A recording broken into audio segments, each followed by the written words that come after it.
안녕하세요, 토리잘입니다. 이번 시간에는 스튜디오 드래곤 한번 분석해 보도록 하겠습니다. 그럼 지금 바로 가시죠. 스튜디오 드래곤 연매출 4,687억원, 영업이익 287억원, 당기순이익은 264억원, 시가총액 약 3조 수준, 스위트홈, 도깨비, 미스터 선샤인, 비밀의 숲, 이름만 들어도 초대박을 친 이 드라마들을 모두 만든 CJ ENM이 배출한 최고의 글로벌 컨텐츠 미디어 회사입니다. 요즘에 넷플릭스에 가입을 하진 않으셨더라도 요즘 주변에서 스위트홈 재밌다는 얘기 한 번이라도 들어보셨을 겁니다. 자, 스위트홈은 한국을 배경으로 한 크리처물, 괴물 드라마인데요. 저도 개인적으로 이 드라마를 보면서 한국이 이런 크리처물을 만들 수준까지 올랐구나 라는 생각이 들면서 경이로움을 느꼈었는데요. 그래서 이 스위트홈이라는 드라마를 보면서 한국 컨텐츠 제작의 현황과 미래 전망이 너무나도 궁금해졌습니다. 그래서 이번 시간에 준비한 이야기는요, 콘텐츠 산업의 주요 고객이 OTT로 전환된 패러다임과 세계적으로 슈퍼사이클이 도래하고 있는 콘텐츠 시장 이야기 한번 해보도록 하겠습니다. 영상 끝까지 시청해주세요. 자, 우선 이렇게 한국에서 스위트홈 같은 훌륭한 콘텐츠가 나올 수 있는 환경적인 이야기부터 먼저 해볼게요. 흔히 우리가 아는 드라마의 제작 비용은 통상적으로 두 가지 매출에 의해 충당이 됩니다. 첫째는 제작사가 드라마를 방송사에 판매해서 획득하는 방영권 매출이랑요, 두 번째는 광고, 협찬 등의 기타 수익원이에요. 그래서 드라마를 보시면서 심심치 않게 내가 지금 드라마를 보고 있는 건지 광고를 보고 있는 건지 의문이 들 정도의 PPL이 난무하는 것도 이 드라마의 제작비를 충당하기 위해서죠. 하지만 다들 아시다시피 방송사가 드라마 매출로 수입을 벌어들이는 것에는 한계가 왔죠.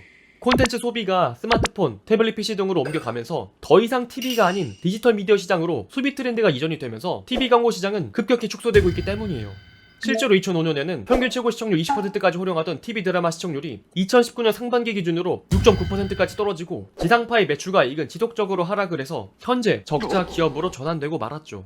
그렇다면 이에 대한 해법으로 TV 시청을 이끌을 수 있도록 제작비를 투자해서 더 질 좋은 드라마를 만들면 되는 것이 아닌가? 라는 생각도 들 수 있겠지만 이것도 쉬운 방법은 아니에요. 왜냐하면 아까 말씀드린 것처럼 사람들이 TV를 안 보기 시작하면서 TV 광고에 대한 매력도가 많이 떨어졌고, 게다가 디지털 미디어 시장 확대로 왕좌의 게임, 기묘한 이야기 등의 해외 유명 걸작들을 보는 소비자가 늘어나면서 드라마를 보는 소비자들의 눈높이까지 높아지니 이에 걸맞는 드라마를 제작하기 위해서는 제작 비용은 해마다 높아지고 있어요. 그래서 결국 이런 높아지는 드라마 TV 방영권을 구입을 해서 TV 광고로 수익을 창출하기에는 이 방송사들이 이 드라마 방영으로는 수지타산이 안 맞기 시작합니다. 그래서 결국에는 연간 최소 60여 편에 달하던 전통 방송사 3사 드라마 편성은 2015년을 기점으로 감소해서 2019년 40여 편, 2020년 30여 편으로 줄여가죠. 이렇게 정통적으로 드라마 제작의 기존 고객이었던 방송사들이 드라마 방영에 대한 투자를 줄여나가면서 이런 콘텐츠 제작 시장도 함께 쇠퇴하는 것은 아닌가라는 우려 역시 함께 있었는데요. 하지만 인생사 세용지마라고 기존 방송사가 떠나서 큰 난관에 빠져있을 때 이 컨텐츠계의 큰손이 등장하시죠. 바로 신흥강대 넷플릭스가 등장하면서 컨텐츠 제작사는 지금 제2의 호황기를 맞이하고 있습니다. 왜냐하면 이 넷플릭스라는 형이 컨텐츠를 밀어줄 땐 또 확실히 밀어주거든요. 앞서 말씀드린 한국판 넷플릭스 오리지널의 신드롬을 일으켰던 스위트홈 역시 넷플릭스의 제작비 지원으로 편당 30억 원에 육박하는 300억 원의 제작비를 넷플릭스로부터 지원을 받고, 그리고 이전에도 넷플릭스는 회당 제작비 20억 원이 넘는 킹덤 역시 쿨하게 제작비를 지원하고 훌륭한 작품들을 아낌없이 지원하고 있습니다. 자, 그리고 한편으로는 또 훌륭한 구조대 역할도 하고 있는데요. 사망의 시간이라고 놀림을 받았을 정도로 졸작으로 평가받았던 영화 극장 개봉이었다면 흥행은커녕 손익분기점도 못 건졌을 거란 사냥의 시간을 넷플릭스가 제작비 120억 원 수준을 주고 샀다는 이야기까지 펼치면서 이 형들 호구 아니야? 라는 생각이 들 정도로 컨텐츠 다양화에 힘쓰고 있습니다. 이렇게 컨텐츠를 다양할 수만 있다면 닥치는 대로 컨텐츠를 사들이면서 드라마 제작의 트렌드가 변화하는데요. 이쪽이 한국식으로 운영하던 저렴한 제작비에 가성비 좋은 다작을 콘텐츠 제작하면서 광고 수익을 벌어들이는 것에서 이제는 아예 해외 판매와 OTT 진출을 목적으로 한방에 잘 투자해서 국내외 시장을 겨냥한 텐트폴 중심의 양질의 콘텐츠를 만드는 것이 오히려 돈을 벌어들이는 방법이란 것이죠. 드라마 제작사들이 드라마로 손익분기점을 넘어 이익을 창출하기 위해서는 넷플릭스와 같은 OTT에 판매하는 것이 필수적인 시대가 도래한 것이죠. 자, 그렇다면은 이렇게 한국에서 양질의 컨텐츠를 만들 수 있는 회사가 바로 어디냐? 오늘의 주인공을 소개시켜드리기 위해서 이렇게 긴 빌드업을 진행을 했는데요. 그 컨텐츠 회사가 바로 우리의 스튜디오 드래곤입니다. 자, 아마 여러분들은 최근에 드라마를 보시면 한 번쯤은 눈길이 가셨을 것입니다. 자, 미생, 도깨비, 시그널, 미스터 선샤인, 아스날 연대기 등 국내에서 한 번쯤은 재밌게 보셨던 드라마들은 이 스튜디오 드래곤에서 만든 작품인데요. 자, 그런데 예전 같으면 이 드라마들이 한국에서 잘 팔리고 잘 되면 해외 방송사들에게 수출해서 잠깐 한류 열풍을 불러일으키고 말았을 텐데요. 하지만 이제는 넷플릭스 같은 OTT가 보편화가 되고 해외 시청자들의 유입이 유연화가 되면서 K-드라마의 열풍이 단발적인 유행이 아니라 헐리우드처럼 하나의 분야로서 인정받기 시작했어요. 특히나 이 K-드라마가 통하는 시장이 바로 아시아 지역인데요. 아시아 지역에서 이 한국의 드라마가 지금 폭발적으로 인기를 끌고 있다고 합니다. 스트리밍 서비스 랭킹 사이트인 플릭스페트롤이 집계한 2020년 넷플릭스 랭킹에 의하면요, 한국 드라마가 주요 아시아 지역 TV 프로그램 탑10을 대부분 석권했다고 합니다. 자, 탑10에 든 드라마 제목을 보면요, 다 한 번씩은 봤던 우리나라에서도 정말 재미있게 봤던 드라마인데요. 네, 그런데 여기서 더욱더 눈에 띄는 점은 제작도 드래곤, 기획 드래곤, 제작 드래곤, 기획 드래곤, 여기도 드래곤, 저기도 드래곤. 자, 스튜디오 드래곤이 없는 것을 더 찾는 게 힘들어요. 이 스튜디오 드래곤의 연출과 이 감성이 우리 한국뿐만 아니라 아시아 국가들에게도 먹히고 있는 것이죠. 현재 넷플릭스의 신규 가입자 시장은 미국이나 유럽권은 포화 상태에 이르러서 유료 가입자 수준은 10에서 40% 미만이지만 현재 아시아 지역은 유료 신규 가입자 수준 7, 80%로 신규 가입자의 대부분을 차지하고 있는 블루 오션이에요. 아시아는 아직 가입한 사람이 적고 잠재력이 높기 때문에 격화되고 있는 OTT 경쟁 속에서 아시아 시장을 잡아야만 넷플릭스가 뜰 수 있는 것이죠. 그래서 넷플릭스 입장에서 본다면 아시아 시장의 중요도가 올라오고 있는 시점에서 스튜디오 드래곤으로부터 한국 드라마 몇 개 사들였더니 한국 시장뿐만 아니라 아시아 시장에서 먹히는 기현상을 봤죠. 각 나라별로 편당 2~30억씩 뿌려서 나라별로 컨텐츠 만들 필요 없이 한국 드라마 한 편만 만들면 아시아 시장을 커버할 수 있는 것이죠.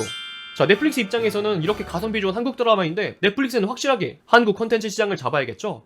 그래서 넷플릭스는 작년 9월에 한국의 별도 법인을 설립하고 스튜디오 드래곤과 제이 콘텐츠리에 지분을 투자했고요. 참고로 넷플릭스가 순수 콘텐츠 제작사에 지분을 투자하는 것은 처음이라고 합니다. 게다가 특히나 법인 역시도 아시아 최초로 일본이 아닌 한국에 설립했다고 해요. 자, 이것만 봐도 넷플릭스가 얼마나 앞으로 한국과 아시아 시장의 콘텐츠 시장에 투자할 것인지 감이 오곤 하는데요. 자, 게다가 2021년에는 아시아 콘텐츠 시장에 1조 이상 투자하겠다고 밝히면서 공격적으로 아시아 시장 역시 진출할 것으로 보고 있습니다. 현재도 스튜디오 드래곤은 넷플릭스 양 매출 비중이 50%에 달할 정도로 넷플릭스에 판매하는 컨텐츠 비중이 상당히 높은데요. 이런 넷플릭스의 공격적인 투자는 스튜디오 드래곤의 실적에도 아주 좋은 예상이 되고 있는 것이죠. 그래서 또 스튜디오 드래곤이 또 얼마나 재밌는 드라마를 만들었을까 기대감을 가지면서 2021년 스튜디오 드래곤의 라인업도 한번 살펴보면요. 자, 지리산, 아일랜드, 간 떨어지는 동거, 자, 빈센조, 보이스 시즌4, 어느날 우리집 현관으로 멸망이 들어왔다 등의 좀 재밌는 작품들이 많이 보일 것 같고요. 그리고 여기서 주목해야 할 점은 간 떨어지는 동거는 중국 OTT에서 글로벌 OTT로 진화 중인 아이치의 오리지널 드라마로 제작 예정인 작품입니다. 자, 이렇게 말이 나온 김에 또 중국이 이야기 안 할 수가 없는데요. 자, 지금 콘텐츠 제작 시장이 넷플릭스로 인해 시장이 폭증하고 있는 것도 맞지만 현재 이런 중국의 OTT 시장의 성장도 스튜디오 드래곤 같은 콘텐츠 제작사의 꿀맛 같은 단비에 한 몫을 차지하고 있습니다. 아까 말씀드렸다시피 한국 드라마는 한국뿐만 아니라 아시아 감성을 사로잡는 특징을 가지고 있는데요. 중국 역시도 이 아시아 진출을 위해서 이 한국 드라마에게 입맛을 다지고 있는 것이죠. 자, 그런데 여기서 특이한 점은 한한령으로 중국 시장에서 방영을 하지 못함에도 불구하고 동남아 시장을 공략하기 위해서 구매를 했습니다. 현재 중국 사업자들이 컨텐츠를 확보하고 있는 넷플릭스, 디즈니 플러스에 대응하기 위해서 한국의 히트작 라인서트를 확보하는 전략을 사용하고 있는 것이죠. 결국 이런 공격적인 컨텐츠 확보에 대한 경쟁은 불같이 타오르는데요. 수요가 높으면 당연히 가격도 높아지겠죠. 그래서 불과 2013년 한 편당 3만 달러에 불과했던 한국 드라마 가격이 2016년엔 한 편당 보보경 10년 40만 달러로 치솟습니다. OTT계에서 진출 시장을 잡기 위한 컨텐츠 패권이 시작되면서 당연히 컨텐츠의 가격이 역시 덩달아 치솟는 현상을 요즘 우리는 마주하고 있어요. 자, 이렇게 글로벌 기업들이 미친듯이 컨텐츠에 투자하고 돈을 쏟아부으면서 데리고 오니까 우리나라 대기업들도 가만히 있진 않겠죠? 대기업들도 미디어 산업에 적극적으로 진출하고 있어요. 자, 신세계의 계열사인 마인드마크는 지난 6월에 드라마 제작사 실크우드, 9월엔 스튜디오 329의 지분을 인수했고요. 카카오는 드라마 제작사 로고스 필름, 그랜그린 미디어, 바람픽처스를 인수했고 카카오페이지는 영화, 드라마 제작사인 쿠로스 픽처스 지분 49%를 확보하면서 영상 콘텐츠 기획부터 제작까지 참여해 글로벌 시장 진출의 교두보를 확보하고 있습니다. 격전의 OTT 경쟁 속에서 불타오르는 콘텐츠 제작의 전장의 서막을 기업들의 진출이 알리고 있는 것이죠. 현재 K-드라마 아시아를 석권하고 있는 스튜디오 드래곤들의 라인업에 대항하는 훌륭한 작품들이 나올 수 있도록 기대해볼 수도 있게 되었습니다. 세계 글로벌 OTT 기업들이 컨텐츠 확보 경쟁을 공격적으로 나갈 것으로 보이면서 컨텐츠 제작사들은 텐트풀 컨텐츠를 잘 만들어서 세계인의 눈높이를 얼마나 잘 맞출 수 있는가, 이것이 경쟁력이 되고 있습니다. 우리나라의 경우에는 스튜디오 드래곤이 현재 세계 아시아 시장에서 검증을 받았기 때문에 믿고 보는 스튜디오 드래곤이라는 말이 있을 정도로 스튜디오 드래곤의 이런 컨텐츠에 대한 잠재력 역시 아주 높게 평가되고 있습니다. 글로벌 OTT 업계 전쟁 속에서 스튜디오 드래곤이 앞으로 날아갈 일만 남았다고 생각이 됩니다. 이제는 이름 그대로 드래곤, 용처럼 앞으로 훨훨 날아가길 바라겠습니다. 오늘의 영상은 여기까지입니다. 영상의 내용이 좋았다면 구독과 좋아요 한 번씩 부탁드리도록 하겠습니다. 그리고 전 여러분들의 모든 댓글을 다 읽고 있습니다. 원하시는 기업과 산업 말씀해 주시면 매주 투표씩 분석하고 있습니다.